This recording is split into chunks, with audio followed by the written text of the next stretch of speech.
Hello, hello, hello, English learners. Yes, you are in the right place. This is the Cambridge English Walking Podcast, and today Victoria and I are walking through Cambridge Science Park with one very big question. Helpful or dangerous? Friend or enemy? Brilliant assistant or future boss of the human race? Slava already looks worried, so I think this walk is going to be fun. I am not worried. I am simply watching the buildings carefully. Somewhere behind one of these windows, a computer may already be planning to replace us. What? We have only just started, and you have already created a robot apocalypse. I prefer the phrase responsible preparation. Of course you do. Hello, everyone. Today we are talking about artificial intelligence, but this will not be a boring lecture. We are going to disagree, challenge each other, laugh, and teach you useful English for real conversations. And before the debate begins, please give this video a like if you enjoy learning English with us. Subscribe to the channel as well, because your support helps us create more walking lessons. And do not forget, on the day after each video, we publish a free learning guide in the Community tab. It helps you review the vocabulary, useful phrases, and main ideas from the lesson. So, watch the video today, visit the Community tab tomorrow, and no excuses. Very strict. All right, Slava, let us begin. Do you honestly believe artificial intelligence is dangerous? I believe it can be extremely useful. I use it myself. But I also think people are beginning to trust it too quickly and give it too much responsibility. And I think you are being too pessimistic. AI can help doctors, teachers, scientists, businesses, and ordinary people. In my opinion, it is one of the most powerful tools humans have ever created. Ah, I see. So this is officially a debate. Oh, yes, it is, and I am ready to win. You have not heard my arguments yet. I don't need to. I have confidence.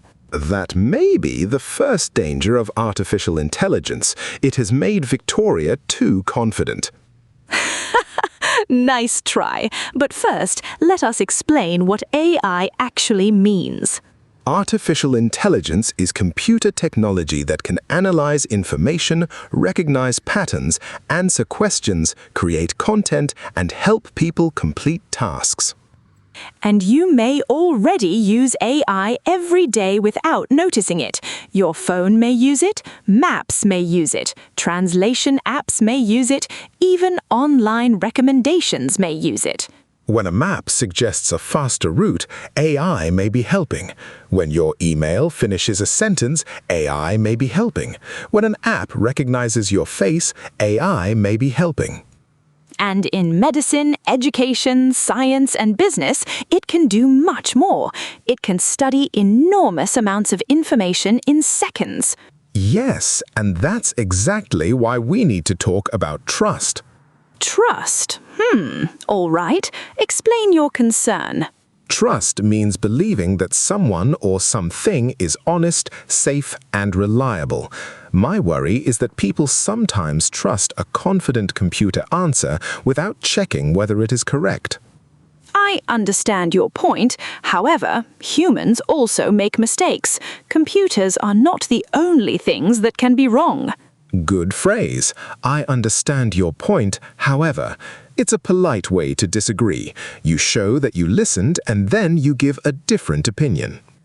You can also say, I agree with you, but, for example, I agree with you, but I'm worried about the risks. I agree with you, but I'm still preparing for the robot apocalypse. Naturally. Cautiously, another important phrase is depend on. If you depend on something, it becomes difficult to manage without it. Curious. Give us a simple example. Conversationally and with gentle humor, imagine the internet suddenly stops working. People can't use maps, check train times, translate a message, or find the nearest coffee shop. Some people may not even remember how to meet a friend without sharing their live location. I understand your point. However, technology makes life easier. Why struggle with a paper map when your phone can guide you? Because a paper map never runs out of battery. Yes, but a paper map can't tell me that I have walked in the wrong direction for 20 minutes. Usually, I tell you that. Oh, excuse me. Perhaps AI could replace you as my personal navigator. Very well, Victoria. The debate has officially begun. You believe AI saves time and makes everyday life easier. I believe it may also make people lazy. Lazy? Oh, Slava, I do not agree. AI removes boring work. People use it to translate messages, write emails, organize their week, edit photographs, and plan journeys. That is not laziness. That is efficiency. Perhaps, but how does it help an ordinary person during an ordinary day? Not a scientist or programmer, just someone making breakfast and trying to survive a busy Monday. Let me give you an example. Everyone, let me give you an example is useful when you want to explain an idea clearly. Imagine I want to plan a holiday in Italy. AI can suggest cities, trains, hotels, and restaurants in seconds. I admit that sounds useful. You could save hours. Exactly. It can also make a shopping list, suggest a recipe, write a polite message, or explain a difficult letter. If you are tired after work, that small help can feel wonderful. Yes, but soon people may stop making even simple decisions. Next year, they will ask AI to choose breakfast.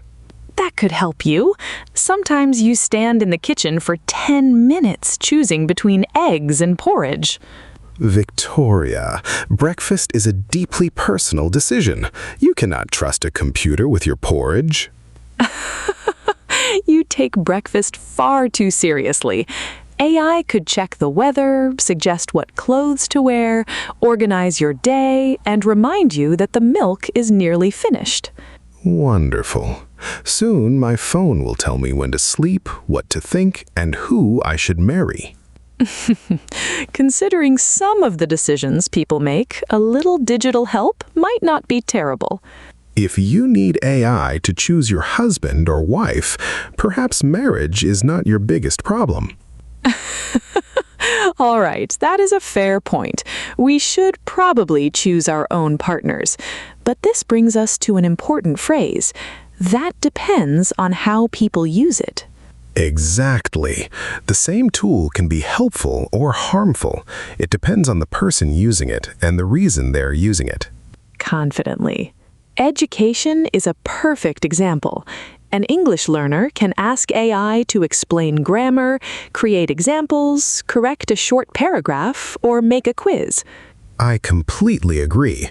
But what if the learner asks AI to write everything? What if the computer completes every exercise while the student watches videos and eats crisps? Firmly, but fairly. Then the problem is not the technology. The student is using the tool badly. True. However, useful tools can create bad habits. If we always choose the easiest option, we may slowly lose confidence in our own abilities. We may stop remembering vocabulary, solving problems, or making decisions because the machine always answers first. Yes. Then a small task can suddenly feel difficult without help. That would be sad, especially for learners who need practice, not only correct answers. Exactly. So here's my golden rule. Artificial intelligence should support your thinking, not replace your thinking. Oh, I like that. Support your thinking, not replace your thinking. That is strong. To support means to help and make something stronger. To replace means to take the place of something completely. So AI may help me plan dinner, but it should not eat the dinner for me. Correct. Although it may complain less about the vegetables. Very funny. But I still believe AI can help people learn faster and manage busy lives. And I believe people must keep practicing, choosing, and thinking for themselves. Otherwise, we may become very efficient, but not very independent. Fine, but if AI can write emails, translate languages, create images, and answer customers, what happens to the people who do those jobs? Now we have reached the question that worries millions of people. Will artificial intelligence steal our jobs? Let's talk about it. Suddenly your robot apocalypse doesn't sound quite so funny. That question worries people around the world. AI is already changing work for translators, writers, designers, customer service staff, programmers, and many others. Are you saying those professions will disappear? Will millions of people lose their jobs? Not every profession will disappear, but some tasks may disappear and many jobs may change.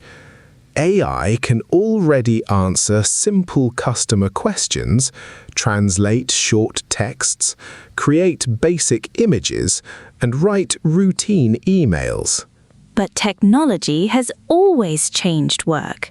Machines changed factories. Computers changed offices.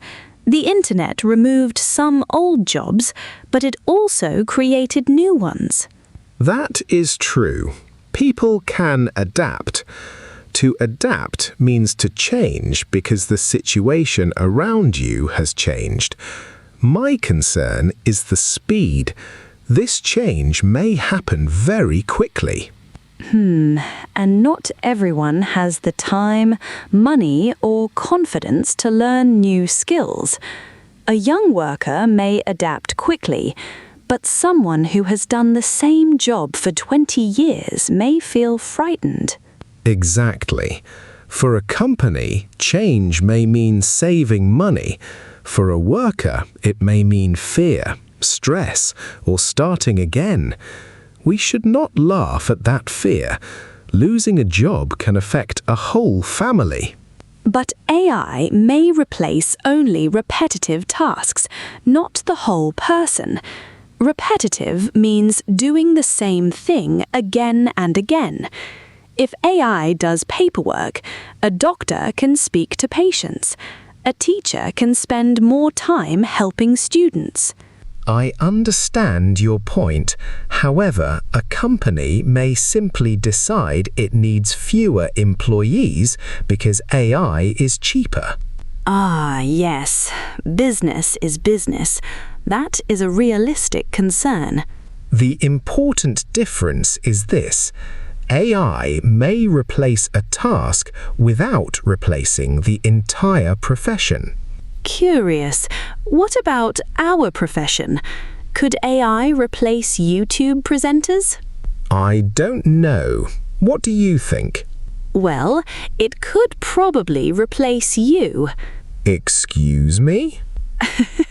An AI version of you would never complain about filming in cold British rain. True, and an AI version of you would always arrive on time. Oh, that was completely unnecessary. Unnecessary, but accurate.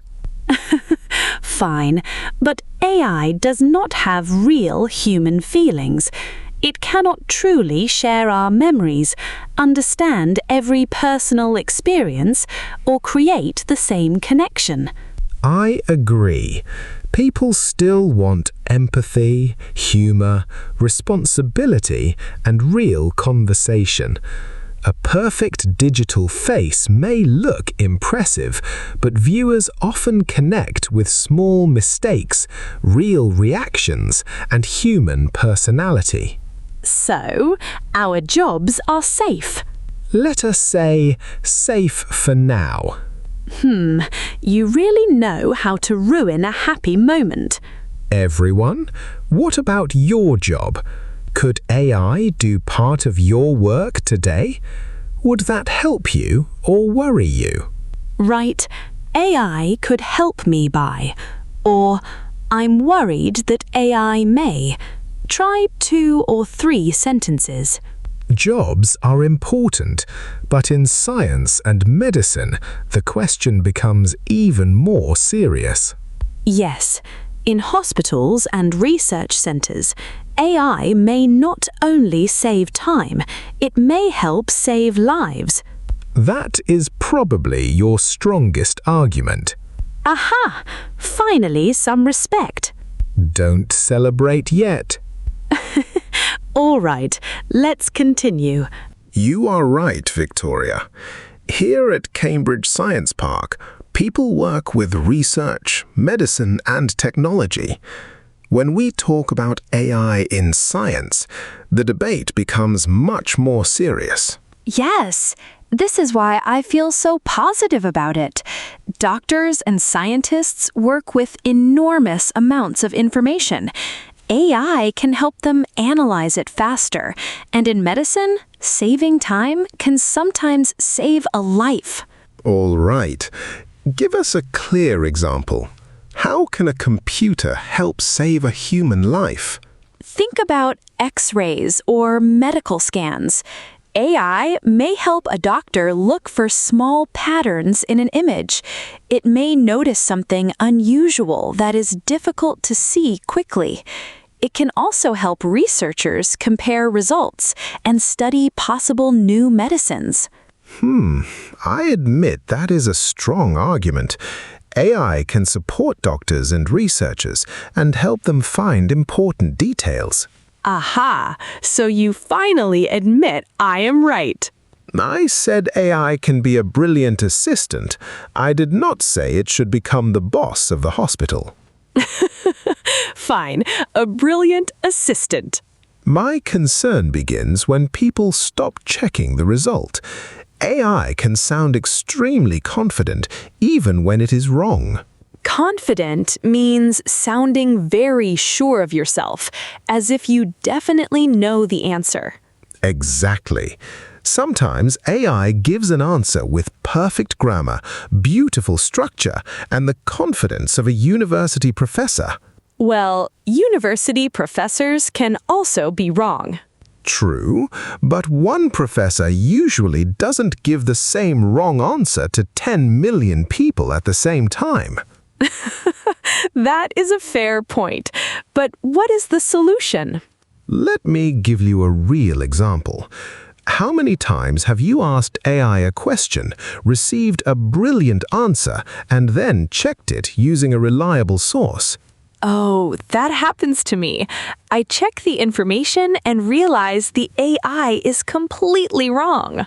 Then you write, "Your answer is wrong," and it replies, "Oh, I'm sorry, I made a mistake. Here's the correct answer." Yes, it apologizes like a child who made a mistake in homework. In a normal conversation, that can be funny, but in a hospital, a doctor cannot accept an apology if a patient receives the wrong medicine. Oh, yes, that's frightening. A computer cannot take responsibility for a human life. Exactly. AI can support a doctor, but a qualified professional must check the information and make the final decision. If you are responsible for something, it's your duty. You must answer if something goes wrong. Exactly. A machine cannot feel guilt, speak to a frightened family, or understand human suffering in the same way. Yes, a patient is not just information on a screen. They may be frightened, confused, and in need of a real human voice. Exactly. Support doctors, yes. Replace human judgment and responsibility, no. I think that's a fair balance. The next problem is that powerful technology doesn't just stay in hospitals and universities. It also goes onto the internet, where people may use it dishonestly. Oh no! Fake images, cloned voices, private information, and people using AI for bad reasons? Exactly. I was enjoying the medical part much more. All right, Slava, what happens when AI gets into the wrong hands? This is where my biggest concern begins. I am not afraid of a friendly robot walking through Cambridge. I am worried about people using powerful technology irresponsibly online. Do you mean students using AI to cheat in exams? That is a problem, but I mean something more serious. Fake images, cloned voices, false information, online fraud, and deepfake videos. A deep fake is a video, picture, or audio recording created with AI. It can look and sound real, even when it is completely fake. Imagine seeing a video of a politician, celebrity, or family member saying something terrible. The face looks real, the voice sounds real, but the person never said those words. A scammer could copy someone's voice and call their family. They could say, "I am in trouble. Please send money quickly." Exactly. When people feel frightened, they may stop thinking clearly. They hear a familiar voice, panic, and act before checking the story. I agree that this is dangerous, but the answer is not to stop developing AI. We need better laws, better education, and tools that can detect fake content. We also need common sense. Yes, unfortunately, common sense is very difficult to download from the internet. Sadly, it is not included when you buy a new smartphone. That brings us to privacy. Privacy is your right to protect your personal information. People sometimes tell AI systems private things.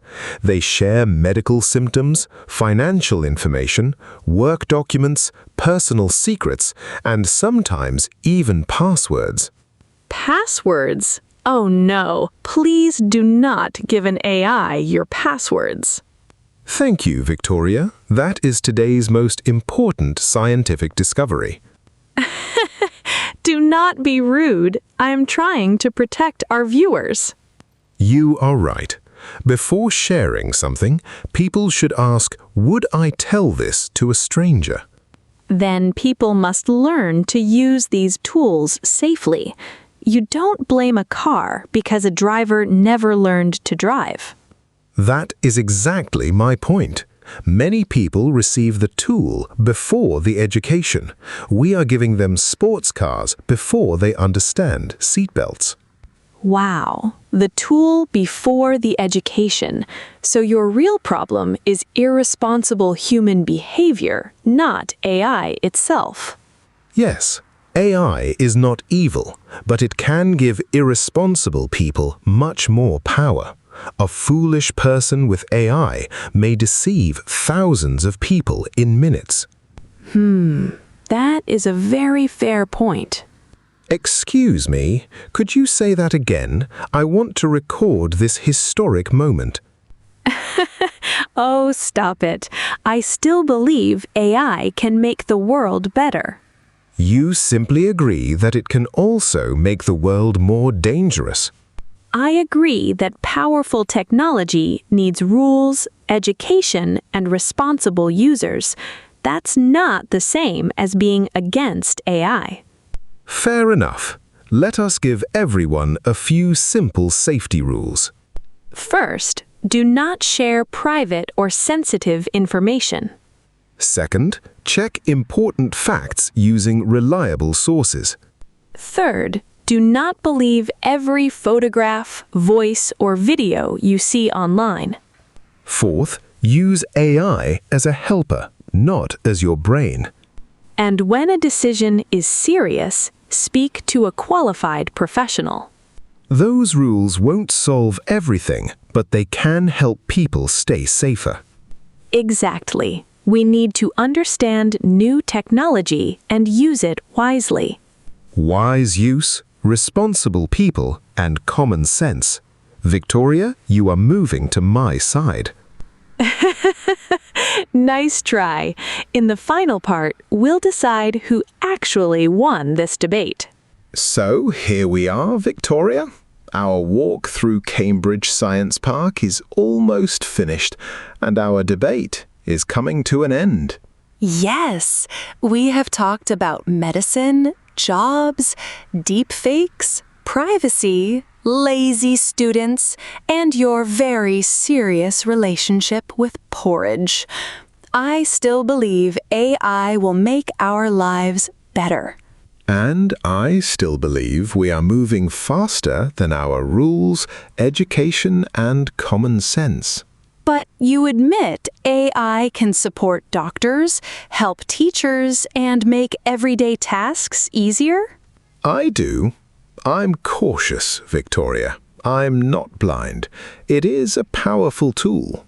Aha! Then I won the debate. No, you did not win. You changed my position from slightly worried to slightly worried but with several good examples. Haha, I will accept that. It sounds like progress. Our main message is simple. AI is not automatically good or bad. Its effect depends on how people create it, control it, and use it. Exactly. It should work with people and support human judgment, not replace human responsibility. And now it's time for a quick vocabulary test. Answer out loud before Victoria gives the answer. Oh, pressure. All right, I'm ready. Question 1. What does replace mean? Does it mean to help someone or to take their place completely? It means to take their place completely. We want AI to support us, not replace us. Excellent. Question 2. Complete this polite phrase. I agree with you. But, I agree with you, but it shows respect before you give a different opinion. Question 3. What should you do before trusting important information from AI? Check it using a reliable source because AI can sound confident even when it's wrong. Perfect. One more question. What does depend on mean? It means the result changes because of another person, thing, or situation. Brilliant. You passed the test. Phew, I was beginning to feel nervous. You were confident 5 seconds ago. Confidence and fear can live together. If you forgot some words, do not worry. We have created a free PDF companion guide with key vocabulary, debate phrases, examples, and safety rules from today's lesson. You can find the link in the description and review the lesson later. But first, we have one final task. Now we want to hear your opinion. Tell us in the comments, is artificial intelligence more helpful or more dangerous? Write 3 or 4 sentences. You can begin with, in my opinion, I agree with Slava because, or I agree with Victoria, but. Don't be afraid of mistakes. This is a friendly place to practice and share your ideas. And answer one more question. What is one task you would happily give to AI and one task you would never trust it to do? I would happily let AI plan my week. I would never let it choose my breakfast. Of course not. Your porridge must remain completely human. Exactly. If you enjoyed this debate and our walk, please give the video a like. And subscribe to the Cambridge English Walking Podcast for more slow, practical English conversations. Thank you for walking, listening, and learning with us. Keep thinking, keep checking information, and keep using English. Bye, everyone. Stay curious, use technology wisely, and see you on our next walk.